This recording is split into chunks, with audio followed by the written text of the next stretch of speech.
Hello everyone बंधु बान्धवीসকল आशा करो ভালে আছে আকো আহিছো নতুন ভিডিও লৈ পেলে বন্ধু বান্ধৱীসকল বিশেষকৈ আজিৰ ভিডিওত মই আপোনালোকক কম যে যদি আপোনালোকে আপোনালোকৰ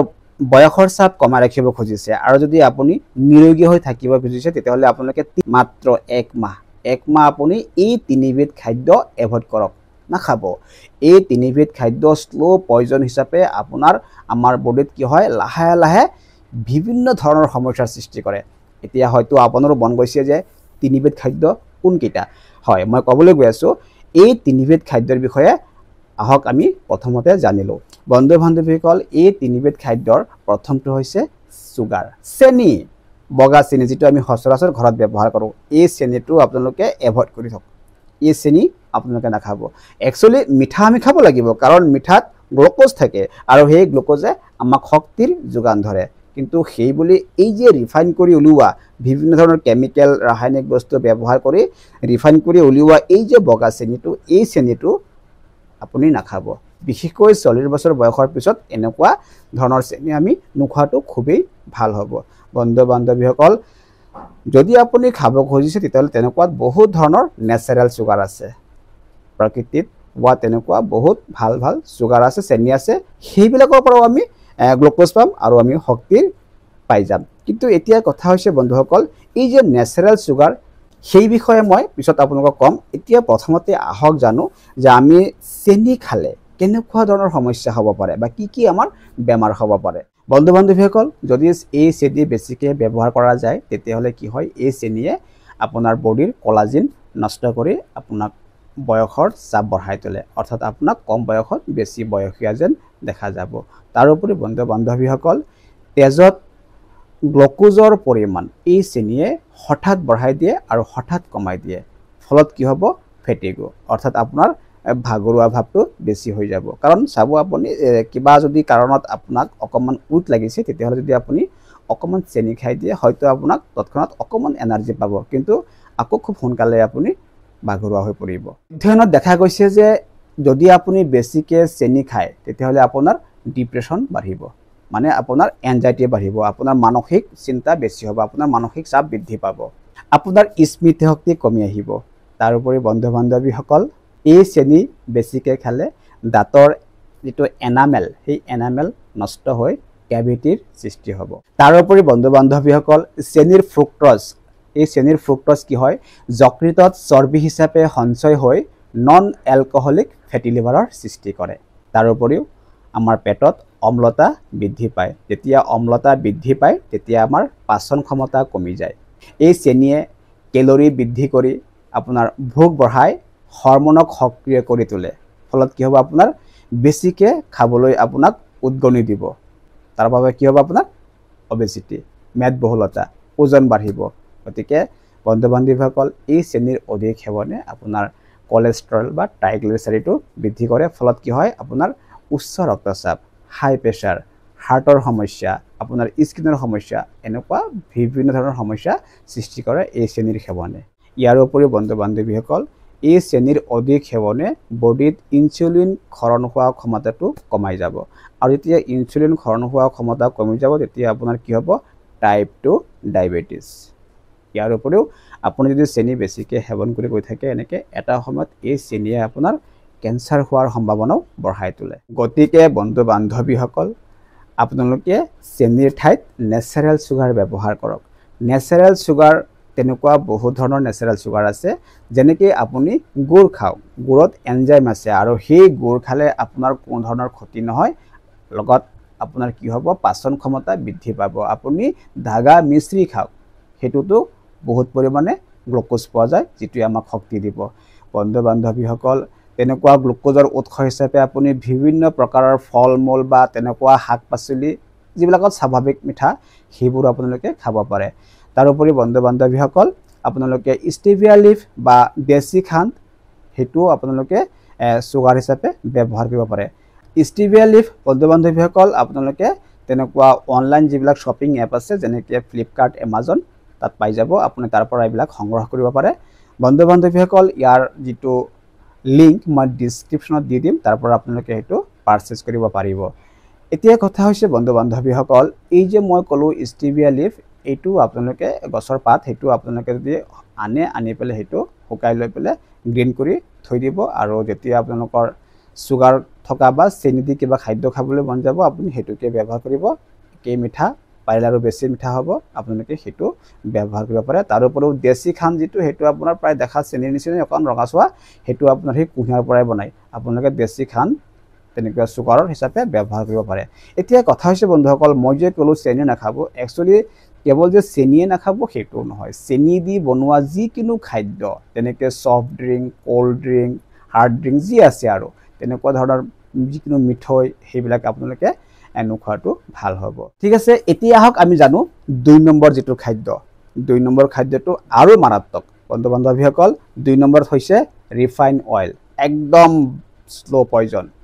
আপোনাক এতিয়াও লাহে লাহে গৈ পেলাই আপোনাৰ বডিত বিভিন্ন ধৰণৰ ক্ষতি সাধন কৰে এতিয়া প্ৰথমতে আহক জানো হয়তো যিসকলে জানে ভাল কথা নজনসকলক কৈছো যে এই ৰিফাইন অইলটো কি একচুয়ালি এই ৰিফাইন অইল পৰিশোধন কৰা তেল ঠিক আছে এতিয়া এই যে ৰিফাইন অইল ই কিবা খনিজাত তেল নেকি নহয়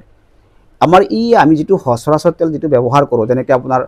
সৰিয়হ তেল সানফ্লাৱাৰ অইল আপোনাৰ বিভিন্ন ধৰণৰ উদ্ভিদজাত তেল বা অলিভ অইল নাৰিকল তেল এইবিলাক তেলেই আৰু এইবিলাক তেলক যেতিয়া ৰাসায়নিক আৰু যন্ত্ৰৰ সহায়ত পৰিশোধন কৰি বনোৱা হয় সেইটোৱে হৈছে ৰিফাইন অইল এতিয়া এই ৰিফাইন অইলটো আমি 40 বছৰীয়া হোৱাৰ পিছত খোৱাটো বেয়া কিয় আহক অকমান জানি লও বন্ধু বান্ধৱীসকল আমি ধৰক সৰিয়হ তেল খাওঁ ঠিক আছে এই সৰিয়হ তেলটো কি কৰা হয় জানানে ব্লেস্ড আৰু ডিঅডৰাইজড কৰি লৈ পেলাই এই তেলৰ পৰা যেটো ৰং আৰু এই তেলৰ যেটো গোন্ধ আৰু যিবিলাক স্বাভাৱিক অশুদ্ধি থাকে সেইবোৰ আঁতৰোৱা হয় তাৰ উপৰিও অধিক মুনাফাৰ বাবে বা অধিক উৎপাদনৰ বাবে কি কৰা হয় এইবিলাকত হেক্সন নামৰ ৰাসায়নিক ব্যৱহাৰ কৰা হয় এই হেক্সন ব্যৱহাৰ কৰি কিয় কৰে বেছি উৎপন্ন কৰিবলৈ লাভৰ আশাত ঠিক আছে তাৰ উপৰিও বন্ধু বান্ধৱীসকল ইউটিলাইজেশ্যন কৰি এই তেলৰ পৰা এসিডিক এসিড যেটো আমাৰ শৰীৰৰ কাৰণে খুবেই লাভদায়ক সেইটো আঁতৰোৱা হয় ব্লেচিং কৰি ইয়াৰ ৰং ইয়াৰ অশুদ্ধিবোৰ আঁতৰোৱা হয় তাৰ উপৰিও ডিঅডৰাইজেশ্যন কৰি পেলাই বা উচ্চ তাপ দি পেলাই উচ্চ তাপত কি কৰা হয় এই তেলৰ পৰা যেটো আমাৰ কেঁচা সামগ্ৰী হিচাপে যেটো গোন্ধ সেইটো নাইকিয়া কৰা হয় আৰু ইয়াক হাইড্ৰজেশন কৰা হয় এইবোৰ প্ৰসেস এই কাৰণে কৰা হয় যদি এই প্ৰসেসখিনি বা এই কেমিক্যালখিনি এই তেলত মিলোৱা হয় তেতিয়াহলে এক নম্বৰত কি হ'ব অধিক পৰিমাণৰ তেল উৎপন্ন হ'ব আজি যদি আপুনি 1 কেজি সৰিয়হ পেৰাবলৈ যায় মিলত তেতিয়াহলে আপুনি যিমানখিনি তেল পাব 1 কেজি সৰিয়হৰ পৰা সেই 1 কেজি সৰিয়হ এনেকুৱা পদ্ধতিত পেৰিলে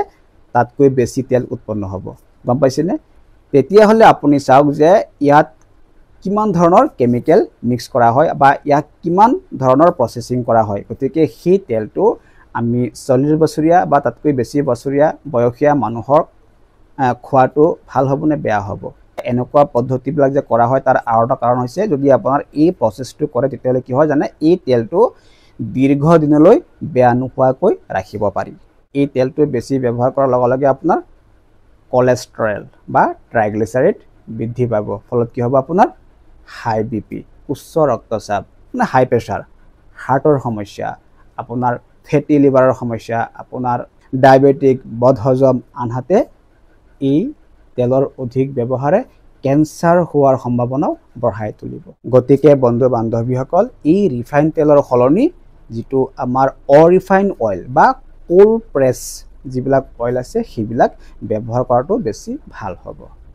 যেনেকৈ ধৰক আপোনাৰ সৰিয়হ তেল নাৰিকল তেল অলিভ অইল বা তেনেকুৱা বিভিন্ন ধৰণৰ উদ্ভিদজাত তেল এইবিলাক যিবিলাক কোল্ড প্ৰেছত থাকে সেইবিলাক তেল আমি ব্যৱহাৰ কৰাটো উচিত হ'ব এতিয়া কথা হৈছে বন্ধুসকল যে যদি আপুনি কেতিয়াবা খাইছে কেতিয়াবা আপোনাৰ এনজয় কৰাৰ কাৰণে বা কবাত পাৰ্টি খাবলৈ ওলাই গৈছে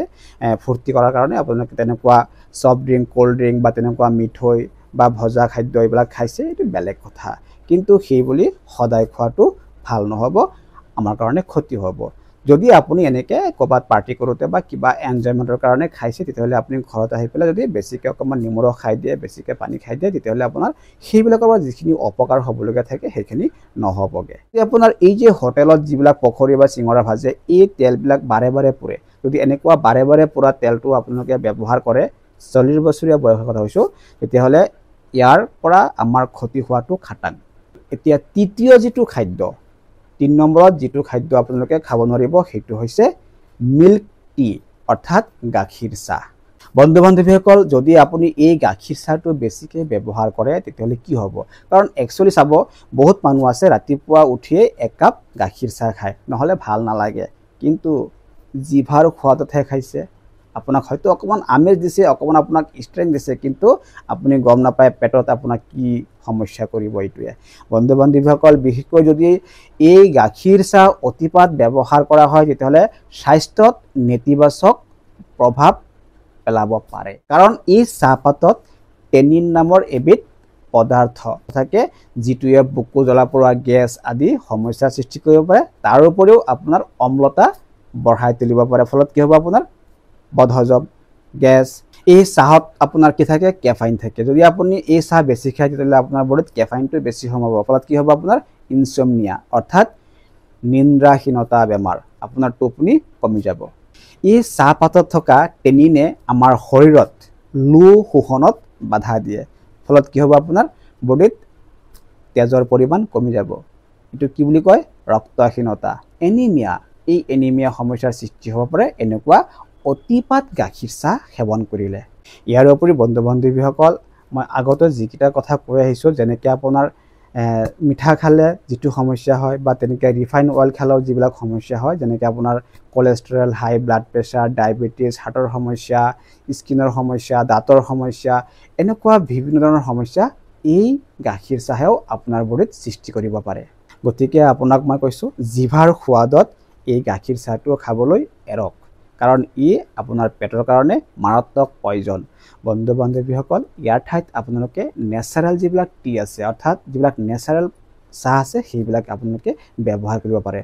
যদি আপুনি ঘৰত তেনেকুৱা ফিকা চাহ খায় বা তেনেকুৱা ৰঙা চাহ বা লাল চাহ খায়, তেতিয়াহ'লে আপোনালোকে কি কৰিব জানেনে? এই আমি যিটো সচৰাচৰ যিখিনি চাহপাত আমি ব্যৱহাৰ কৰোঁ, সেই চাহপাতকে আপোনালোকে অলপ কম পৰিমাণে দি লৈ পেলাই সেইটোকে আপুনি লাল চাহ বনাই খাব পাৰে। কাৰণ চাওক বন্ধু বান্ধৱীসকল, এই যে চাহপাতটো যিটো আপোনাৰ